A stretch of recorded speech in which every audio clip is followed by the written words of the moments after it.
पढ़ेंगे और बात करेंगे ग्रेटर नोएडा की, जहां पर आपको बता दें ग्रेटर नोएडा में प्राधिकरण की पोल खुलती हुई नजर आ रही है। बारिश में पेट्रोल डालकर अंतिम संस्कार किया गया है और इसका वीडियो वायरल हुआ है।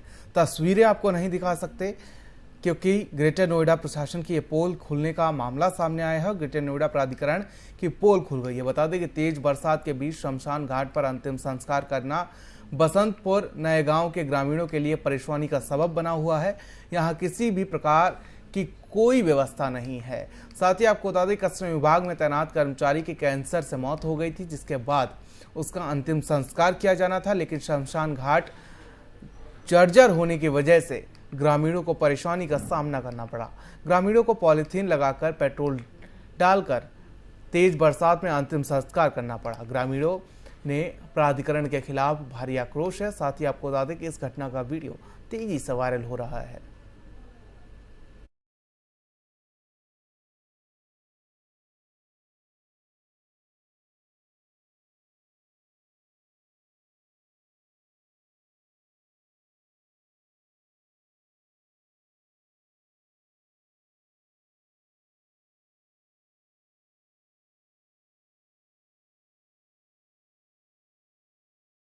तो ग्रेटर नोएडा से खबर है, जहां पर आपको बता दें ग्रेटर नोएडा में नशे में धुत युवक ने महिला के साथ बदसलूकी की है और आरोपी राकेश के खिलाफ मामला दर्ज कर लिया गया है। आपको बता दें कि पड़ोसी महिला के पति ने दर्ज कराई है एफआईआर। और साथ ही आपको बता दें ग्रेटर नोएडा के थाना इकोटेक 3 क्षेत्र के अमात्रा होम्स सोसाइटी में एक अधेड़ युवक शराब के नशे में पड़ोसी महिला के साथ उसके पति और की गैर मौजूदगी में बदसलूकी और गाली गलौज करता है।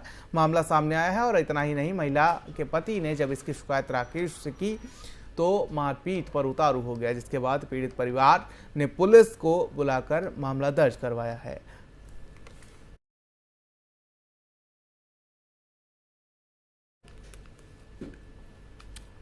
तो आपको बता दें कि पड़ोसी महिला के पति ने ये रिपोर्ट दर्ज कराई है। ग्रेटर नोएडा का पूरा मामला है, जहां पर महिला के साथ नशे में धुत होकर एक युवक बदसलूकी करता था। तमाम अपडेट्स और जानकारी के साथ हमारे संवाददाता ताहिर सैफी हमारे साथ इस खबर पर जुड़ चुके हैं। ताहिर, क्या कुछ अपडेट है इसको लेकर? किस तरीके से दबंगों के हौसले नोएडा में बुलंद नजर आ रहे हैं?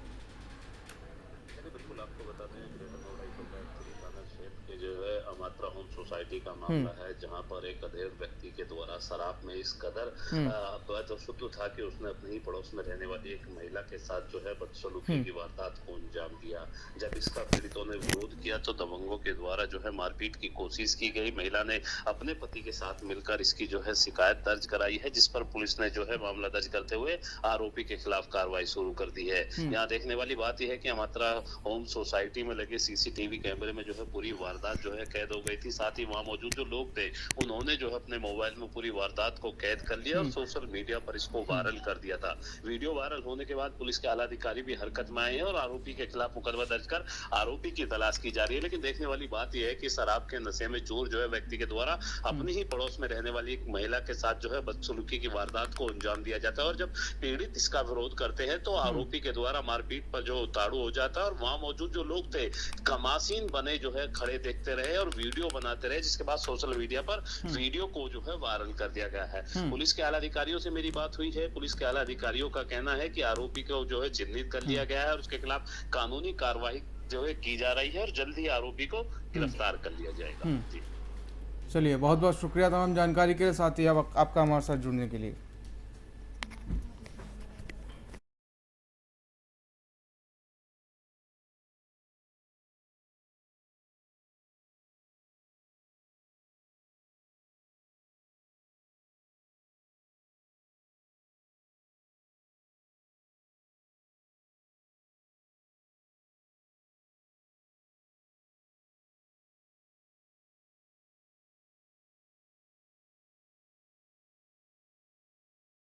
तो खबर नोएडा से है, जहां पर आपको बताता है कि सुपरटेक एमराइज कोर्ट में ट्विन टावर का पूरा मामला सामने है, जहां पर खुद को निर्दोष बता रहे हैं अधिकारी। और Noida sector 93A Supertech Emerald court में ट्विन टावर बनवाने में हुए भ्रष्टाचार में नियोजन और वर्ग सर्किल में तैनात अधिकारियों की जांच कर रहे प्राधिकरण के ACEO प्रवीण मिश्रा के दौरान जांच के घेरे में आए 11 अधिकारियों में से 8 अधिकारियों ने खुद को निर्दोष बताया है। अधिकारियों ने अपने जवाब खुद को पाक साफ बताते हुए भ्रष्टाचार करने और भ्रष्टाचार की जानकारी होने से ही इनकार कर दिया है।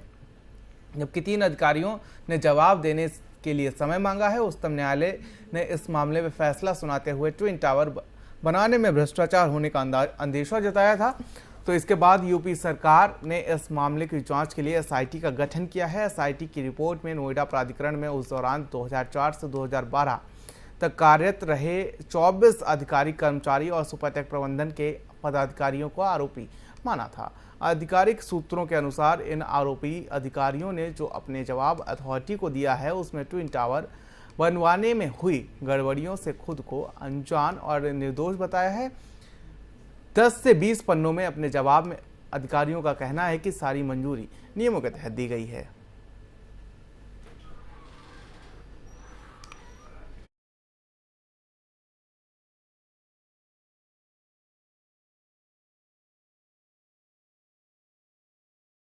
तो मंगोलपुरी में लगातार आपराधिक मामले बढ़ते जा रहे हैं। निगम पार्षद पर लगे जानलेवा हमला करने का आरोप, यह अवैध वसूली का आरोप भी उनके ऊपर लगता हुआ नजर आ रहा है। राजधानी दिल्ली के अंदर क्राइम का ग्राफ लगातार बढ़ता जा रहा है। ताजा मामला राजधानी दिल्ली के मंगोलपुरी वार्ड 46 का है, जहां पर मंगोलपुरी वार्ड 46 के निगम पार्षद राधा रानी पर जानलेवा हमला करने का आरोप लगाया गया है। और मंगोलपुरी आई ब्लॉक के अंदर सीसीटीवी सामने आई है और जिसमें दिख रहा है कि लाठी डंडे से लेकर निगम पार्षद राधा रानी और उनकी 2 बेटियां मारपीट कर रही हैं। पीड़ित महिला का आरोप है कि निगम पार्षद काफी समय से अवैध पैसों की वसूली कर रहा था और जिसको लेकर उन्होंने देने से मना कर दिया, क्योंकि पीड़ित महिला पहले पार्किंग का काम कर रही थी और अब खाना बनाकर टिफिन का काम कर रही थी।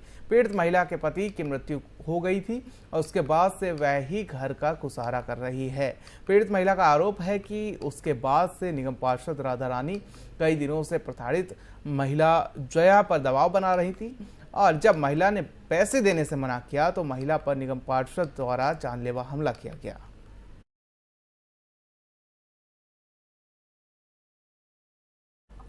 और तमाम अपडेट्स और जानकारी के साथ हमारे संवाददाता विजय सिंघल हमारे साथ दिल्ली से जुड़ चुके हैं। विजय, जिस तरीके से देखा जाए, समझने की कोशिश की जाए कि जब आप एक पार्षद चुनते हैं और उसके बाद पार्षद ही आपकी जान लेने पर उतारू हो जाए।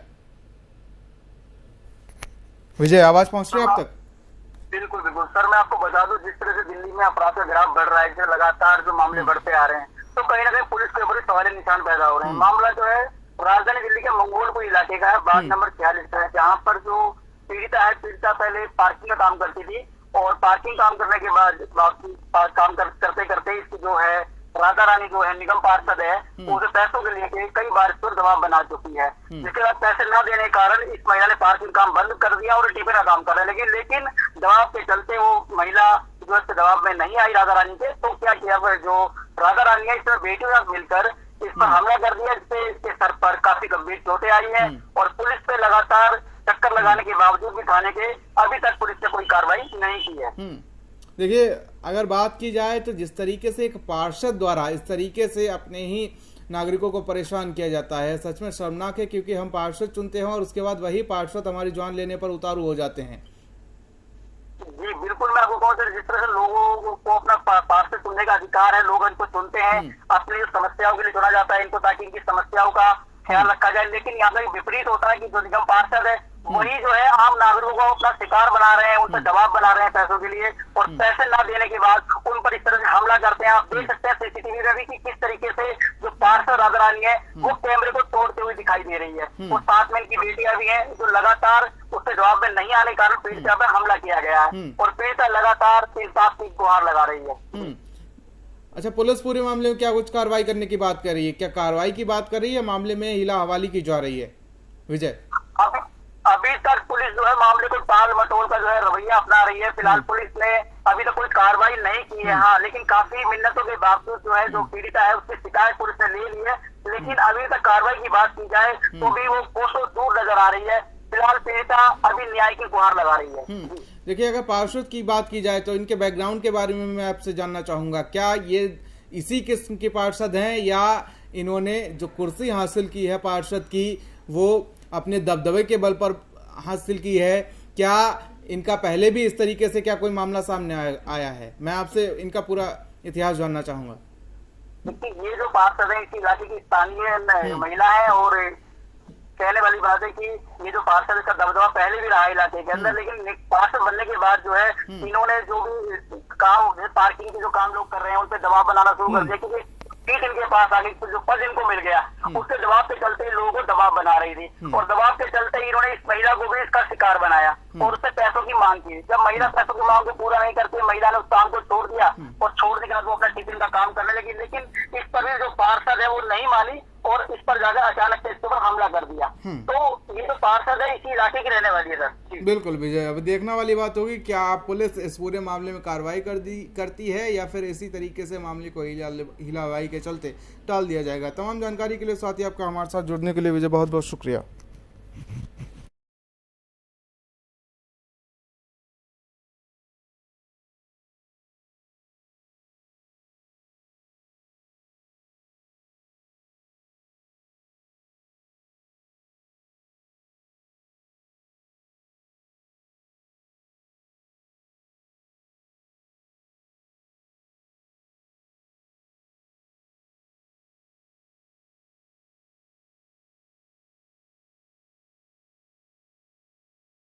क्राइम ब्रांच को बड़ी कामयाबी हाथ लगी है। सेक्स रैकेट का भंडाफोड़ किया है दिल्ली पुलिस ने। आपको बता दें कि 10 उज्बेकिस्तान लड़कियों का रेस्क्यू भी किया गया है। दिल्ली पुलिस की क्राइम ब्रांच की एक टीम ने सेक्स रैकेट का खुलासा किया है और कामयाबी हासिल की है। पुलिस ने इस संबंध में एक विदेशी दंपति समेत 5 लोगों को गिरफ्तार किया गया है।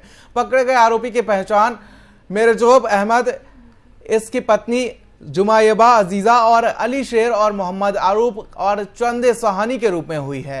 पुलिस ने मालवीय नगर के मकान के 10 उज्बेकिस्तान लड़कियों का रेस्क्यू किया है और आरोपी इन लड़कियों को भारत में अच्छी नौकरी दिलवाने का झांसा लेकर आया था और इसके बाद से इनसे जबरन जिस्म फरोशी करवाई जा रही थी। और क्राइम ब्रांच के उपायुक्त विचित्रवीर ने बताया कि उनकी टीम को सूचना मिली कि मालवीय नगर के पंचशील बिहार में सेक्स रैकेट चल रहा है और यहां कुछ विदेशी लड़कियों से जबरन धंधा करवाया जाता है। सूचना के बाद फौरन एसीपी एसके गुलिया और अन्य पुलिस अधिकारियों की टीम को जांच के लिए लगाया गया और जानकारी जुटाने के बाद एक सिपाही को नकली ग्राहक बनाकर 4थी मंजिल के मकान में एएसआई राजेश के साथ भेजा गया। वहां पहुंचने पर इनको 2 एजेंट मोहम्मद आरूफ और चंद सहानी उर्फ राजू मिला और इन लोगों ने दोनों नकली ग्राहकों के सामने 10 विदेशी लड़कियों की पेशकश की और डील फाइनल होने के बाद सोनभीर टीम को इशारा कर वहां बुला लिया। इसके बाद छापा मारा गया। दिल्ली पुलिस क्राइम ब्रांच की ASTU anti human trafficking unit ने कल एक रैकेट बस्ट किया है। इस रैकेट में जो हम लोगों ने पाया है वो ये है कि विदेशी महिलाओं को यहाँ पर अच्छी जॉब प्रोवाइड करवाने के नाम पर लाया जाता था और यहाँ पर लाने के बाद उनको प्रोस्टिट्यूशन और पेड सेक्स के लिए इस्तेमाल किया जाता था।